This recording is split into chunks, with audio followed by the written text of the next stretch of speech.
What's up, alumni? Welcome to After 4, your podcast for navigating life after graduation. I'm your host and guide, John Steele. This week, we're continuing our series on health and wellness, but we're transitioning away from training and teaching from experts and moving into stories from alumni like you and their experience meeting Jesus in their health and wellness journey after graduation. Today, we're hanging out with Halley Weinberger, Minnesota State Mankato alumna, good friend, and past guest on the podcast. Halley's going to share about an unexpected health scare she had going into her senior year of college and the way it shaped not only her personal wellness journey, but also her relationship with Jesus for the months and years that followed. Here's Halley, and this one's for you, alumni. Halley, welcome back. Thank you. It's so good to be here. It is awesome to have you. It's been, it's been like a year and a half, I think, since you joined us on the podcast. A lot has happened since then. Yes. There are some stories to tell, and I'm excited for you to be here with us. Welcome. Halley, would you help our listeners get to know you, our new listeners who have joined us since the last time you were here, and just give us a bit of an introduction? Yeah, for sure. Well, fun to reflect because the last time I was on the podcast, I was actually about to graduate undergrad. And so this is like a full circle moment because I am about to graduate graduate school in May, which is crazy. That's crazy. Yes. So my name is Halley, and I am currently in grad school at Minnesota State University, Mankato. I am pursuing my graduate degree or my master's degree in industrial organizational psychology, which sounds so big and fancy for no specific reason. But really, it's just looking at ways to use data to solve people problems in the workplace. So I've really enjoyed it, and I've learned a lot more about it since being in the field, which I think is a good thing. But yeah, so I've been in Mankato. This is my 5th year in Mankato. And so I've had the gift of really being rooted in community over the past 5 years and am preparing to leave Mankato in the spring when I graduate. I also I know. I also recently got engaged. So that is, so I am also in a season of engagement and preparation for getting married in August 2025. So lots of exciting things. But that's like a little bit about me. Is there any other fun facts I should share? That's great. I mean, the last time you shared about let's see here, what was it? Sunsets and chocolate ice cream. Is that am I remembering correctly? You're remembering, or is a it little sunrises? No, it's sunsets. I am a sunset enthusiast. I will chase any sunset. In fact, I did chase the sunset the other night here on foot, in fact. And wow. I look like a maniac because I'm just like running through the streets in regular clothing. But I just don't care. I'm like, to me, that is the joy of being alive is just like, look at me. No one, like everyone can see me, but no one knows the joy I have inside. So yes, sunset chasing is something that I do. And chocolate ice cream actually is something that I hate. I don't like chocolate. Okay. So that was my fun fact. But you did remember so that. You hate it. Okay. Yes. I remember that chocolate ice cream was a thing. Yes. Yep. Okay. Very nice. Yes. Well, Halley, I'm so excited to have you back with us. And you're joining us in a really interesting conversation that we're in the middle of here, kicking off the new year. For 2025, we're talking about health and wellness. We've talked to a few different experts in just a few different parts of health and wellness. There are so many that we could do like multiple series on, but we just hit a few highlights. And now we're turning to alumni stories about health and wellness after graduation or in, sort of the post-college part. You've been in grad school and that's been an important part. Like even just that conversation, we could talk about what does wellness look like in grad school. Oh my gosh. But you have a story that adds a unique flavor to the wellness conversation, I would say, especially for someone at your age. And it's interesting to me that you even used like the phrase just now, chasing down sunsets and talking about the joy of living, the joy that lives inside your heart, because that has a lot to do with the story that you're going to tell, I think, with the story that you're going to tell today. Yeah. So let's see here. In 2023, you started grad school, but it was the summer before that you had sort of a life-changing thing happen for you. So I'll leave all of that to you, but set the scene for us and tell us what was this thing that happened that had a major impact on your health and wellness? Yeah, absolutely. So I'll actually back up a little bit further. And so, Okay. like I'd mentioned, I went to MNSU, or Minnesota State University, Mankato, for undergrad. And so I had been a sophomore in college. I was finishing up my sophomore year in psychology and communications, and it was pretty intense. And so was doing a lot of work, staying up late, doing a lot of hours. Was super excited to finish the semester, and so had gone home for the summer. And worked, of course, because when you're in college, that is what your summers consist of, Yes. which was fun. So I did some traveling for work and some long days and nights, and I'd come back and was really ready to relax. And so I had about a week of that where I was home with my family. My whole family was home. I was getting to see my boyfriend at the time. I saw his family. And so it was really just this sweet time of summer. And because I love sunsets and ice cream, summer is my favorite season. So I was really thinking about all of the things that I was going to do. I had pretty much planned out my summer week by week, and it all was just fun things or travel or work. And so one night I was just relaxing. My family, fun fact, they're all night owls, and I normally go to bed earliest at like midnight, including my parents. And so it was around 11 p.m. On like a Tuesday night, and we were just hanging out, and I was eating a bowl of ice cream. And all of a sudden I could not see. And I thought, this is a little weird, but I'm like pretty tired.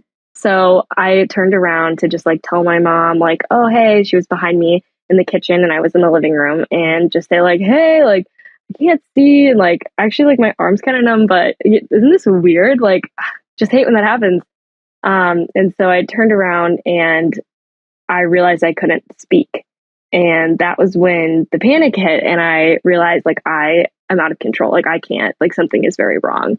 And so I was able to get my family's attention, and just like flag them down. And they at first were like, what are you doing? And then they were like, oh, she's not okay. And so they called emergency services and really spent that night in the hospital trying to figure out what was going on. There was a number of things, but I was 20. And so a lot of the doctors thought maybe heat exhaustion, or maybe she's dehydrated. It's summer, she's had a long day.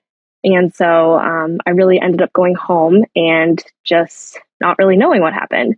But wow. I knew something was off. And so I, the next day, slept for 12 hours, because what we later discovered within the next 2 days is that I had suffered 3 small strokes. I couldn't grab things. I lost dexterity in my fingers. I had a limp on the right side of my body. And I really just had to retrain how to eat. Like I couldn't pick up a fork. Chewing food took a lot of effort. Oh my goodness. And so like all these basic things in the moment that you're just like going through because you have to, and it's survival. And you're not really thinking about it in the moment. And so at the time it was a lot and it was very traumatic, but truly like I was just surviving.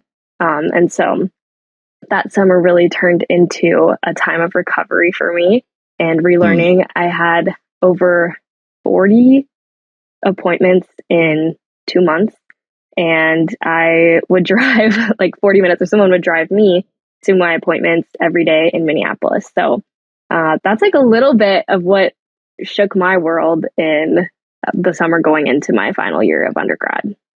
Yeah. And did they have any idea, like, is this just like, do they know what caused this to happen in the first place? Or is it just still sort of a mystery of like, yeah, this just happened and we don't know why?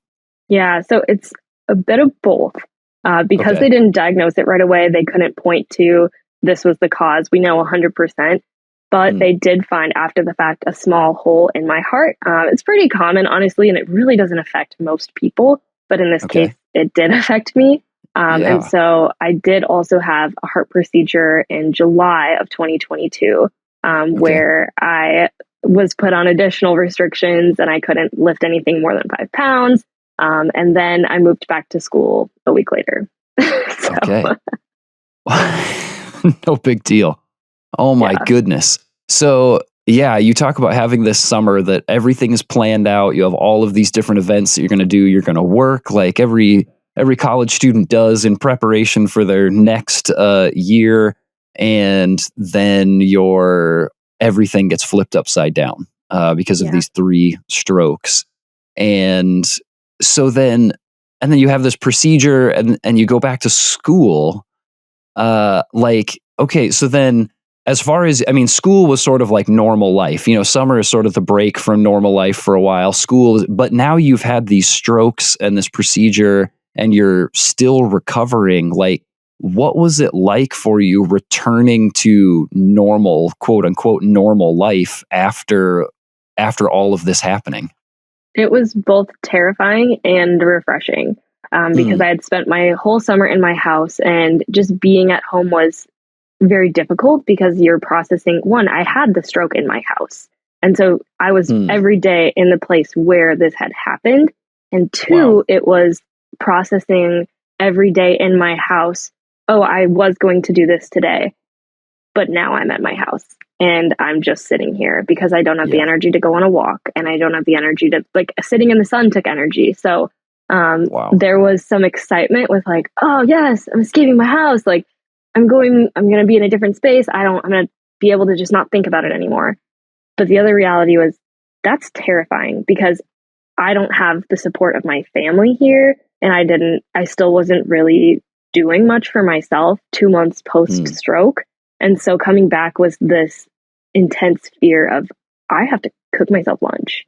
I have to, like, make food and survive. Like, I need to do school and all these demands and jobs. And also with that came a little bit of financial anxiety because I had planned to work all summer. And so I had planned, I'll have this money and I have these jobs at school. One of the jobs that I did was a tour guide, but you can't, it was 90 minutes of walking and talking, and that was coordination. It took energy. And so I just had lost basically 2 jobs because of this. Wow. And then on top of that, just like walking to campus was a lot. So it was really very difficult to come back. And it was also a little bit isolating because whereas at home, like, everyone, they were there, like, they knew deeply what I was going through. And here people knew, and they were, like, very supportive, but to a degree, like, I don't know how to understand an event that you didn't live with someone for 2 months. And so they really did their best, but it's like, when you have a friend going through something difficult, and when you're with the friend, you fully empathize with them. But when you're not with the friend, you're able to think about your to-do list in your life, and I got to go grocery shopping. Yeah. And that was how it was, where for me, it affected me every day. And every day I woke up, that's what I thought about. And when I saw people, obviously, I don't expect them to be thinking about this every day, but it was just me thinking about it. So. Yeah. Wow. Was that ever then difficult to interact with other people? 'Cause like you said, this is something you can't take off. Like, this is just with you, and other people can step in and out of it. Like, was that isolating in some way of, like, I'm the only one here who knows what this was like, and everybody else gets to take a break from it and I don't? Yeah, it absolutely was. And that's something that's really hard. I'm definitely a self-proclaimed extrovert. I love people. I want to talk to people. I'm a yapper. I'll yap your ear off all day. And so that was something that was hard for me post-stroke, because we don't realize it, but talking takes energy. Like, you're moving your tongue, you're coordinating your lips, you're moving your face, like your facial expressions. Wow. And so every time I had a conversation with someone, I would have to, like, lay down and take a nap for 30 minutes. Gosh. And that would be after, like, a 10-minute conversation. And so it was really difficult for me to choose to engage, but it was really difficult for me to want to engage in that, because I knew, gosh, this is the last energy I'm going to have for the day, and then I'm going to have to go to bed. And so the other part of it was too, it's just not something I always wanted to bring up. And even though I was experiencing it, like, I didn't expect the person to ask. And when you do talk about it, there is a sense of, like, pity, or just, like, there's just no words. And so I found a lot of support from others who had experienced something like that, just like a deep loss of identity or just ability and health. Honestly, I think health is something that's very unique, because there's very few things like your health that are completely out of your control, and, like, truly and completely. And I think that health in that way is something that has the potential to really draw you close to God because you're out of control. You can't even pretend to be in control because your body is just like in charge. And so, kind of off topic from the question, but yes, it was difficult to engage in relationships. Wow. Yeah. Well, okay. So then you're taking me down the next road that I want to go anyways here. And that is like, not only these relationships with other people who can step in and out of it, but this relationship with the Lord. Like, I know that, I mean, you're somebody who has been sort of ever expanding their relationship with Jesus and what it looks like to follow him and make him a part of your everyday life. I mean, what was going on between you and God as you were navigating this just unexpected season of health post-stroke? Oh my gosh. It's like, I don't even know if I can put it into words, but I think I was definitely wrestling with God. And at the beginning, it almost, I think, goes along with the stages of grief. And so at the beginning, it was just like, I'm out of control. Like, I have no other options. Like, I have to trust you, Lord. I have to trust that. I don't know why this happened. And this doesn't really fit with my idea of you always being in control. And, you know, like, this happened to me. And so just trying not to think about that and being like, okay, but here's what you have done for me. You've given me the exact nurses that I need. You've put me at the exact hospital. You've given me the people, like I met hiking people who were like, I just had a stroke a month ago, or like I would go to a baseball game and run into people. Wow. And so just like, that's something I didn't expect. And so I'd say like, you know, thank you, God, like for this experience of this interaction, not necessarily the event itself. And then as I went back to school, just a lot of praying of like, okay, Lord, like, would you use this? And would you help me use this to glorify others? And so I had at the beginning really disconnected from the experience because truthfully, it was traumatic and difficult.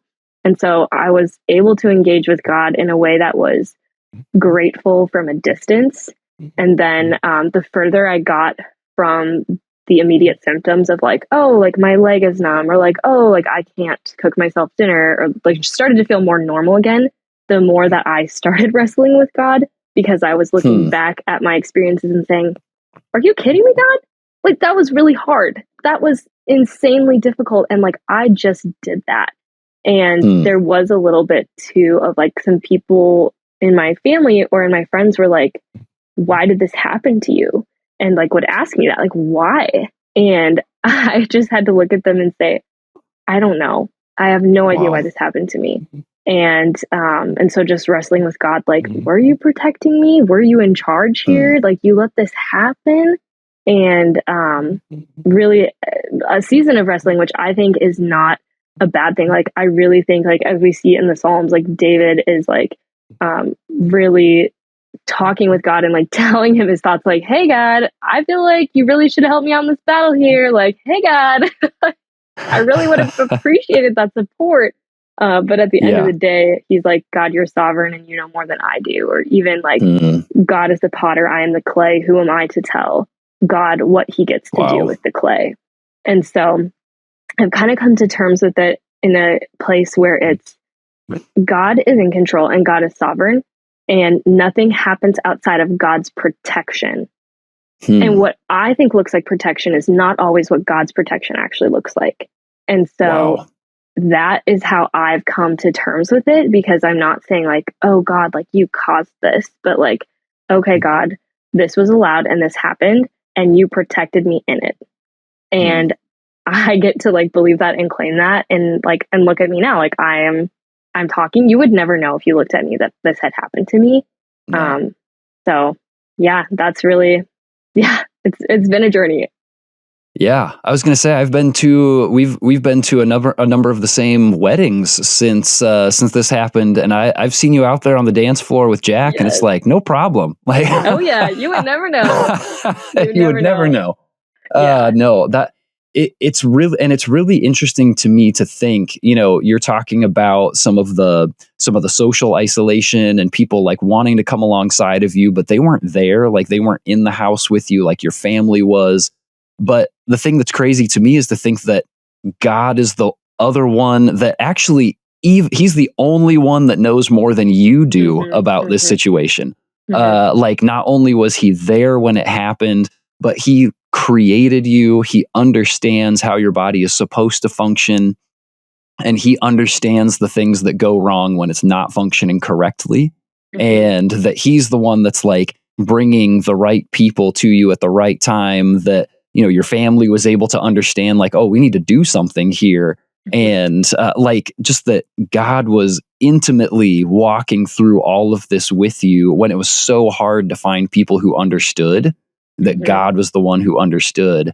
And isn't it amazing then that he can so often be the one that we turn to and like point fingers at and be like, how could you let this happen, when he's the one that was, as you said, like protecting you through this situation. Yes. And like the reality of our bodies are broken and they respond in broken ways. And but that he was right there with you as your body was in a broken state. Yes. And continues to be with you now as you continue to process what this looks like years after the fact.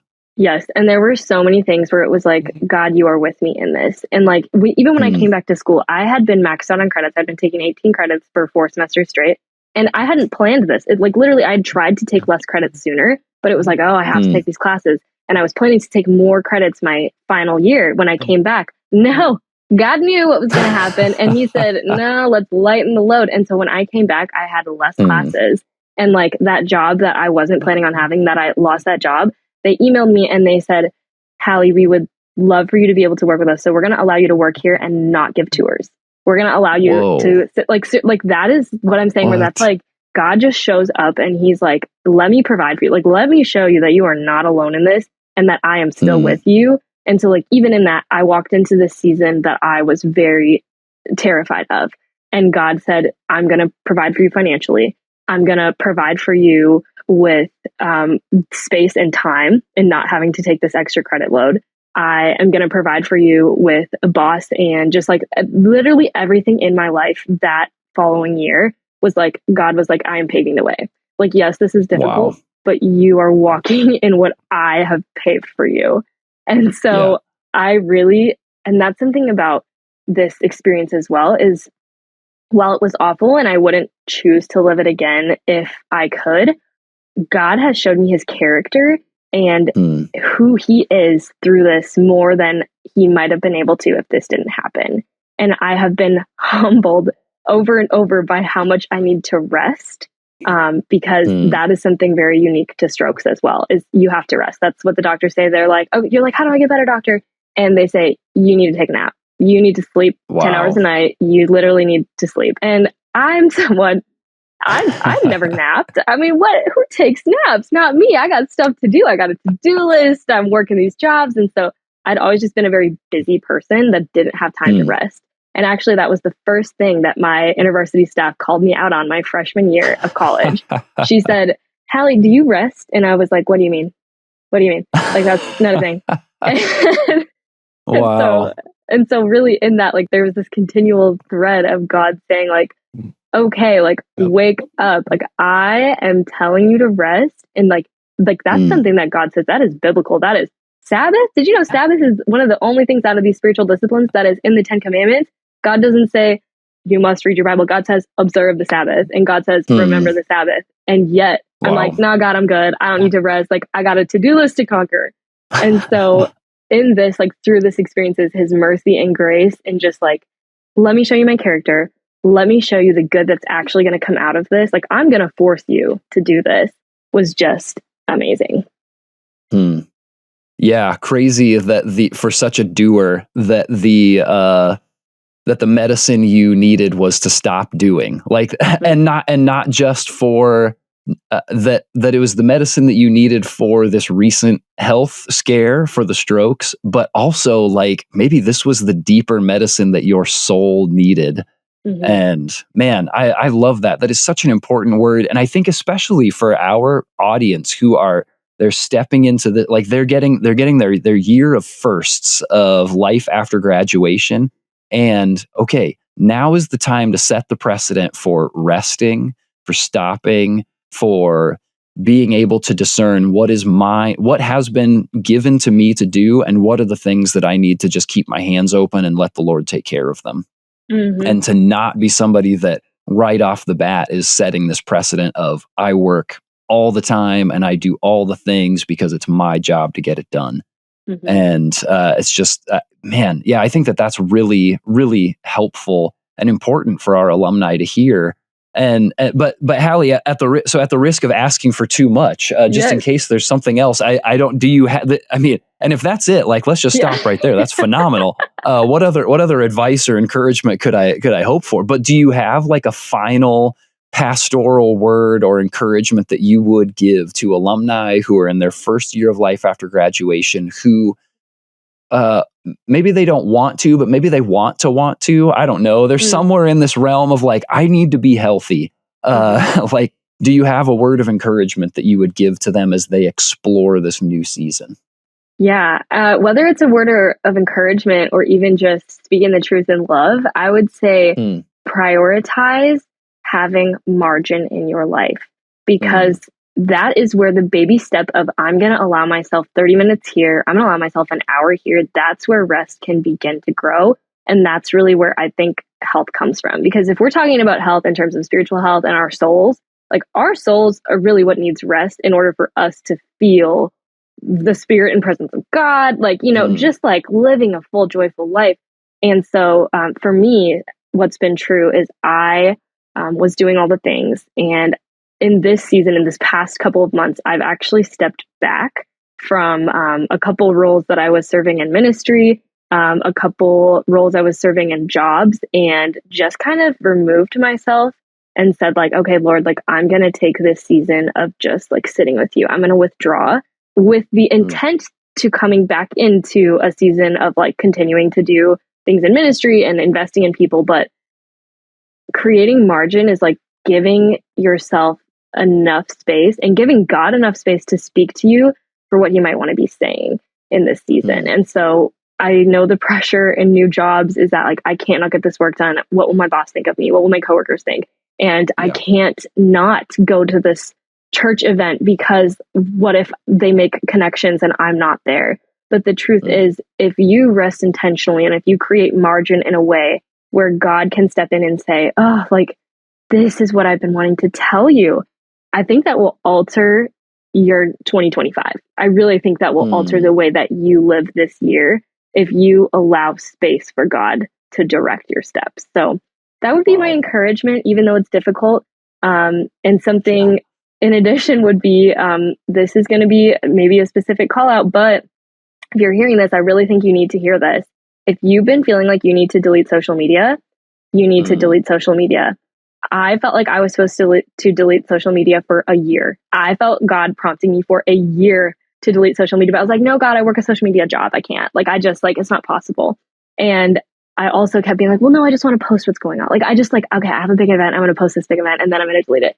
And I literally denied like what I felt the Holy Spirit telling me for a year. And finally, like one day was like, I can't do, I have to delete it. And I deleted it. And like the mental space that I have back, not even from anything like negative social media, because I think it can be positive, but the mental space that I have back is insane. And like what Jesus is stepping into that space instead of letting other voices is amazing. And so I think if you're looking to start with margin, delete social media, make that your margin time because it exists. So that would be my recommendation or encouragement. That's awesome. That's really great. I think that those are fantastic encouragements, very practical, and once again, I think things that we all need to be thinking about. Man, Halley, thank you so much for coming back and for being incredibly transparent and vulnerable just about things that have happened. And I know the story is just even bigger than what we've had time to talk through today, but to be able to give us some insights into your life personally, but also to help us just see the places where it's like you don't have to have a stroke for these things to be true. Like you don't have to have this big life event to need these things. And that this feels like a place for us to think about, like what does our personal daily health look like, and where are the places that rest fits into that? And I didn't know that rest is where we were going to go today. I'm so glad that we went there because I think that is just so important. And so thank you so much for sharing your story. and your experiences and your wisdom with us and being a part of the show again. Yeah, absolutely. Thank you so much for having me, John. I really am encouraged by what the Lord has been teaching me in spite of these experiences and in spite of the difficulty and pain that is living in the world.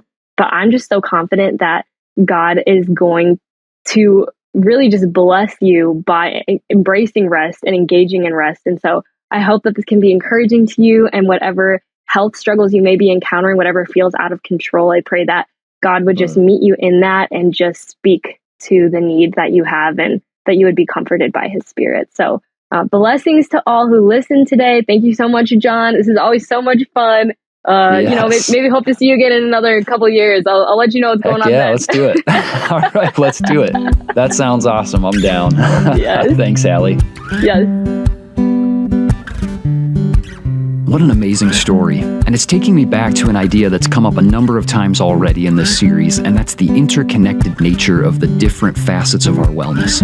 Halley's stroke wasn't just impacting her physical health. It impacted her relationships, her education and professional pursuits. It impacted her spiritual wellness.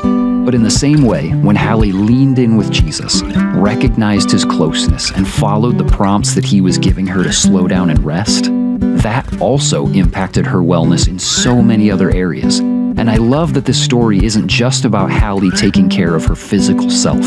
This story of wellness is a story of meeting Jesus in the good, the bad, and the ugly, and learning what it looks like to walk with him through all of it.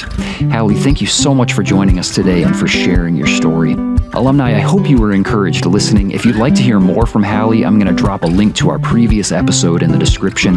More great wisdom from Halley there. And then come back next week for Justin Morissette, an alum who's going to share the story of his wellness journey as it relates to exercise and fitness, and the ripple effect that that's had on his relational health and his ability to share Jesus in unexpected ways. Until then, consider sharing this episode with someone who needs to hear it, and I will see you in the after, alumni.